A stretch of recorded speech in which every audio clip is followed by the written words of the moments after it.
Emanuel Álvarez Agis, entrevistado por el periodista Jorge Lanata en el programa Sin Filtro de Radio Mitre del día de ayer.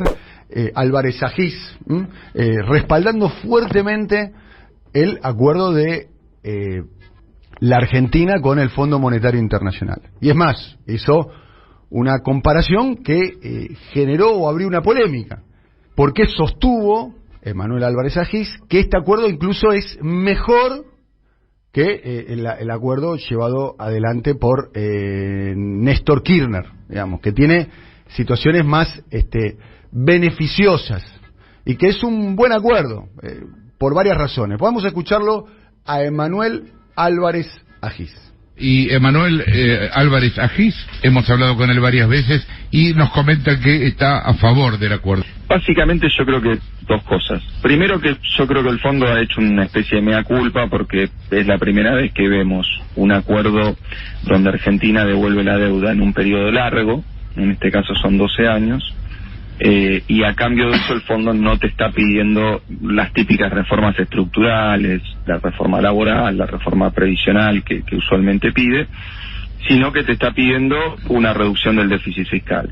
Y ese es el segundo punto. Cuando vos ves la magnitud de la reducción del déficit fiscal, que es medio punto por año, eso es bastante menos que lo que el fondo le viene pidiendo a los últimos países que tuvieron que tener acuerdos con el fondo, y es la menor reducción del déficit fiscal que el fondo le pidió a la Argentina, por lo menos desde la vuelta a la democracia. Entonces, evaluado con los estándares de tengo que pagarte una deuda, yo estoy pidiendo el tiempo más largo posible para pagártela, pero me vas a pedir esfuerzos a cambio, bueno, el esfuerzo que nos están pidiendo en esa comparación es chico. Bien, esta es la primera parte del testimonio de Álvarez Agis, y otro de los fundamentos de apoyo al acuerdo con el fondo de Emanuel Álvarez Agis con Jorge Lanata, Declaraciones de Moró diciendo que este acuerdo está lleno de peligros. ¿Vos tenés idea a qué peligro se puede referir?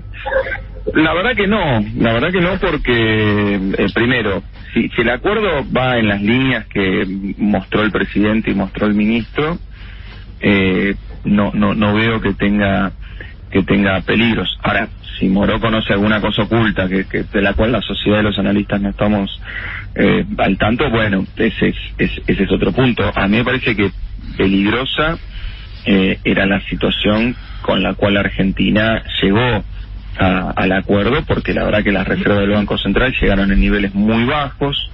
Si Néstor Kirchner en su momento decidió firmar un acuerdo que era peor que digamos, con el solo objetivo de ganar un poco de tiempo hasta que juntara la plata y le pudiera pagar, y la situación era bastante mejor que la actual, me parece que en ese sentido peligroso era no acordar. Vamos a saludar, estamos con Andrés Asiaín, economista. Andrés, muy buenos días, ¿cómo estás? Hola, ¿qué tal? Buen día, ¿cómo estás? Bien, este acuerdo, comparado con el acuerdo llevado adelante por Néstor Kirchner, ¿es un acuerdo peor, mejor? ¿Qué consecuencias políticas trajo aquel acuerdo? ¿Cuál puede traer este? Mira, uno cuando compara los acuerdos tiene que contextualizarlos, ¿no? Uno cuando hace la comparación del acuerdo de Néstor con el Alberto, mira, ya primera diferencia, el monto, ¿no? 12.500 millones de dólares era el monto del acuerdo de Néstor Kirchner, 44.000 millones de dólares es el de Alberto. O sea, ahí ya tenemos 4 veces más, un poquito menos, ¿no? Pero casi 4 veces. Después, el contexto económico, por ejemplo, uno diría, bueno, era más exigente porque pedía superávit, en cambio ahora nos piden reducir el déficit. Pero lo que hay que ver que la economía argentina en ese contexto ya tenía superávit.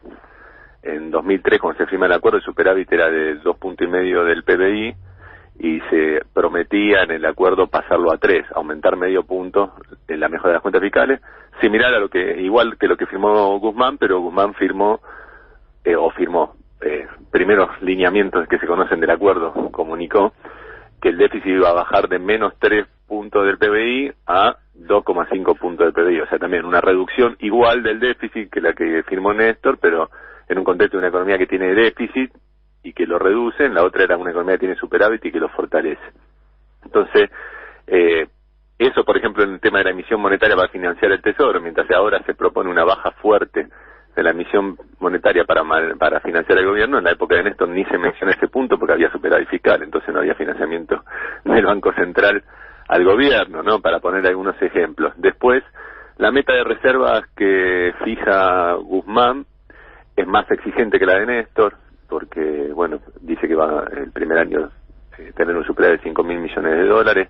En el de Néstor se proponían más o menos 1.600 millones de dólares de reservas brutas, 2,5 millones de reservas netas de incremento en ese tiempo. También que, bueno, con la inflación ese valor es un poco menor, digamos, un poco mayor al que de ese tiempo, más o menos un 50% más, o sea que ese 1,5 millones de dólares serían unos 2,5 millones, ponele, que se comprometía, o sea, una meta de reservas menos exigente en la de Néstor, y donde sí era peor el acuerdo de Néstor, supuestamente, es en que se mencionaban la necesidad de una reforma tributaria, en baja de retención, aumento del IVA. En esa época el FMI presionaba para privatizar el Banco Nación y el Provincia, entonces Néstor lo pedaleaba diciéndole que iba a contratar consultoras, el FMI quería poner sus consultoras amigas, Néstor ponía una consultora del Banco Nación, la Baña después mandaba a cajonear, que creo que estaba Felisa Micheli en el Banco Nación en esa época, cajoneaban las cosas y retrasaban todo haciendo tiempo. Uno diría, mejor o peor, era un contexto muy diferente. No se puede decir que era más o menos exigente, sí, que mencionaba reformas estructurales que por ahora, no sé, vemos todavía la letra chica, no era implementarlas, sino estudiar la implementación futura, ¿no? Pero lo fundamental de todo era el contexto económico. En ese momento Argentina tenía superávit fiscal y superávit externo. Y el superávit externo le permitía juntar dólares para pagar en efectivo los vencimientos que venían con el Fondo Monetario hacia adelante. Entonces Néstor firmó eso y a los 2 años canceló todo, pagando cash. Nosotros estamos en una situación económica muy diferente. Tenemos déficit de las cuentas fiscales y tenemos una situación muy crítica en el balance de pago y es mucha más guita que la que debíamos al FMI entonces. Entonces no hay chance de decir, te la pongo y te cancelo 44.000 millones de dólares y todo lo que te firmo es chamuyo. Vale agregar que además el contexto era un ciclo económico ascendente, cosa que acá está en duda, ¿no? Más allá del crecimiento de 10 puntos del año pasado, que algunos dicen es un crecimiento, otros dicen un rebote muy dispar, y está en duda cuál podría llegar a ser el crecimiento de la economía en los próximos años. Sí, o sea, este año va a haber un crecimiento que es un rebote estadístico, digamos, ¿no? Cuando vos creces mucho el año pasado. Claro, hay como un envión inercial, digamos. Es una cosa estadística, porque vos comparás, el PBI fue creciendo a lo largo de los meses, entonces vos comparás con los primeros meses del año, el PBI que tenés ahora en estos primeros meses, y ya tenés de arrastre 3,5 puntos de crecimiento, que es simplemente un reflejo estadístico del crecimiento del año pasado. Y hacia adelante, el próximo año, digamos, uno diría, ahí está ya más complicada la cuestión, porque la principal traba del crecimiento de los últimos 10 años, que es la falta de dólares, no se resolvió, y este acuerdo no la resuelve. Entonces, la visión optimista de que vamos a entrar en un sendero largo de crecimiento, es una visión que no tiene una base real, porque si vos me decís que hay alguna base que transformó alguna condición estructural para que Argentina resuelva su problema de falta de dólares, yo te digo, qué bueno, pero no es la realidad, y el contexto internacional pinta más bien sombrío con la idea de que Estados Unidos va a empezar a subir la tasa de interés, eso hace bajar las materias primas y complica aún más el frente externo hacia afuera. Entonces, esta idea de que, bueno, vamos a cumplir todas estas metas con un crecimiento fuerte como en la época de Néstor, entonces vamos a tener superávit de todo y gemelo, y no va a ser una traba, y bueno, vamos a ver para creer, pero ya con una cuestión que ni siquiera pongámosle un problema de fallo del gobierno que hizo mal las cosas, sino que bajaron los precios de las materias primas a nivel internacional porque Estados Unidos subió la tasa. Hoy es tan alta el precio de las materias primas, ¿no? Está $540 la tonelada de soja, ¿no? Sí, está altísimo. Hoy está altísimo, no es el escenario, es un escenario favorable para el gobierno, ¿no? Y de hecho estuvieron hasta más altas todavía, ¿no? Y mira, nosotros tuvimos 2 años, por eso digo, nosotros tuvimos 2 años que fue la crisis que dejó Macri y después la pandemia, de un PBI destruido, con un superávit comercial enorme, y no pudimos juntar dólares. En economía se habla del stop and go, ¿no? Y en el stop es cuando juntas los dólares y con eso financias el go hasta que se te acaba. Nosotros en el stop no lo juntamos y ahora encaramos el go y no tenemos nafta. Entonces, ¿de dónde va a salir ese crecimiento? ¿Con qué se va a sostener en términos externos? Es una expresión de deseos, pero no es una realidad tangible que pueda convencernos. Entonces, ojalá todos que crucemos los dedos, siga subiendo la soja, se destrabe todo, se acabe la fuga de capitales, los mercados reaccionen favorablemente. Pero desde mi punto de vista, este acuerdo no resuelve ese problema de falta de dólares, no genera siquiera estabilidad en términos de que saca a Argentina de un posible default con el FMI, al contrario, la deja a merced de revisiones trimestrales, o sea que vamos a tener cada 3 meses el riesgo de default y la incertidumbre asociada a eso. Entonces no modifica ninguna condición estructural que vos me digas, esto va a permitir crecer a la economía tranquila, y toda esta idea entonces de resolver el tema del déficit, de la emisión monetaria, etcétera, con un ciclo virtuoso de crecimiento, queda entre comillas. Andrés, la última pregunta por mi parte. Quienes buscan argumentos, los que buscan argumentos para sostener este acuerdo con el fondo, este preacuerdo con el fondo, dicen que es inédito que el fondo no pida reformas estructurales como reforma laboral y reforma previsional. ¿Tu posición, Andrés? Sí, qué sé yo, no sé si es inédito, la verdad. Al menos en acuerdos estos de largo plazo, la verdad tendría que analizar todos los acuerdos, a ver si se ha hecho alguno o no, con reformas o no. Acá se está haciendo un plan, yo te doy mi opinión, mi lectura más política, se está haciendo un plan a 2 años y medio, donde este gobierno va a quedar condicionado a aprobación no sé qué, no se le pide ninguna reforma estructural, la meta incluso si querés de déficit es relativamente flexible, pero lo cierto es que podemos caer en un montón de incumplimientos y ahí empieza a torcerse, no sé, te empiezan a pedir más. Nosotros le ponemos, por ejemplo, hay una meta de emisión monetaria que va a ser muy difícil de cumplir. Es una cosa medio técnica, no quiero ser pesado, pero digamos, la reducción de la emisión monetaria va mucho más fuerte que la reducción del déficit del Estado.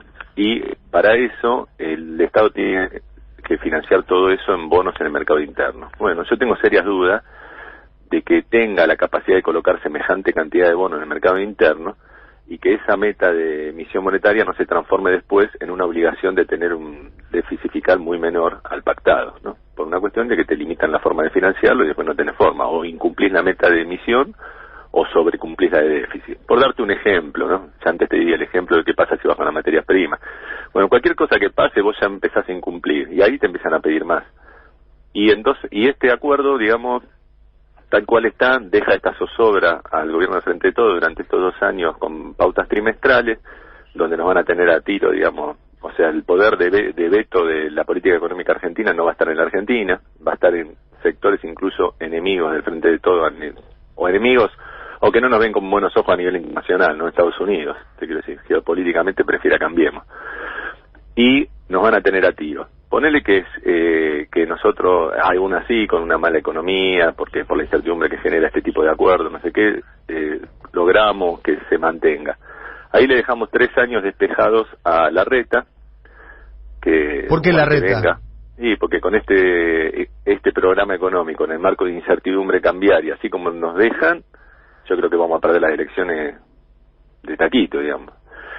Y con esa situación le dejan al próximo gobierno 3 años de aire. Discúlpame, ¿te puedo pedir que fundamentes eso? Porque la verdad que sí, para las elecciones faltan 21 meses, falta mucho. ¿Por qué sostenés esto? Que con este porque programa se pierde la elección.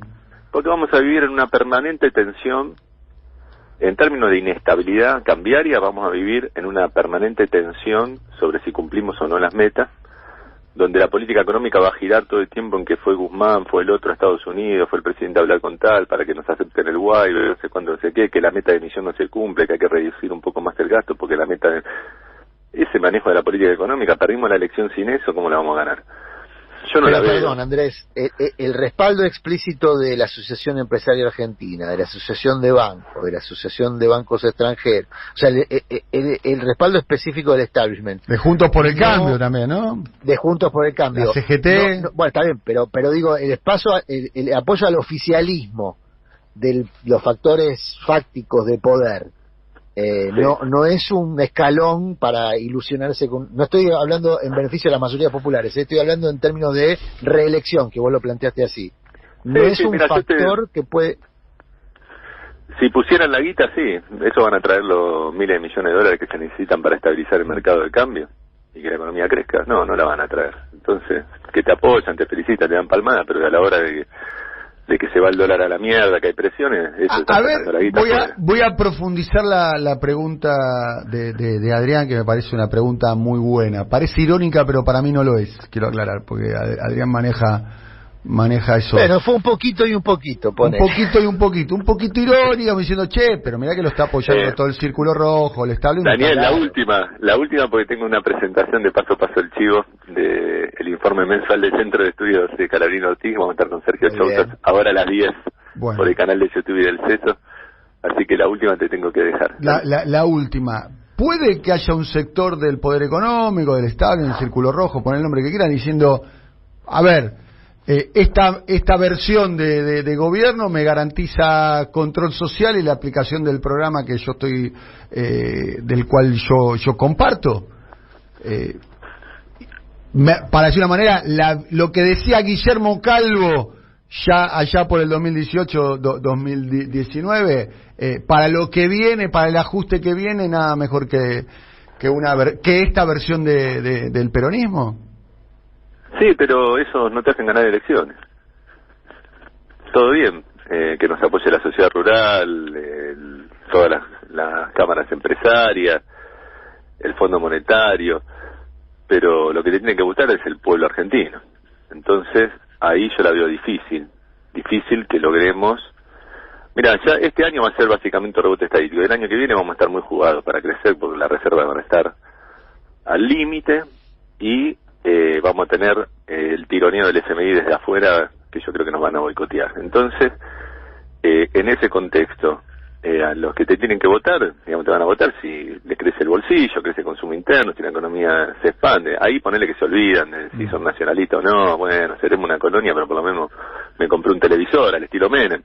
Pero yo no veo que vayan a lograr eso ahora en 2 años para generar ese consenso. Y va a tener una pérdida de caudal de voto importante de los sectores, que me incluyo, digamos que somos más del núcleo duro del peronismo, ¿no? Entonces, Andrés, ahí lo veo difícil la ecuación política para ganar en términos de lo que es el Frente de Todos. Hay que ver qué coaliciones se arman de acuerdo a cómo evolucione la situación. Bien. Que tengas una buena transmisión, te agradecemos mucho y la verdad muy valioso tu testimonio. No, muchísimas gracias a ustedes y un saludo a todos los oyentes. Andrés Aciaín, economista, hablando sobre el acuerdo con el fondo y marcando un contrapunto de las declaraciones de un colega de él, ¿no? No dejes de suscribirte a Muy Politizado y activa la campanita para no perderte ninguna entrevista o editorial. Y de paso te contamos que podés aportar a este proyecto con una colaboración mensual. Entrá al link de la descripción y sé parte de la comunidad de aportantes.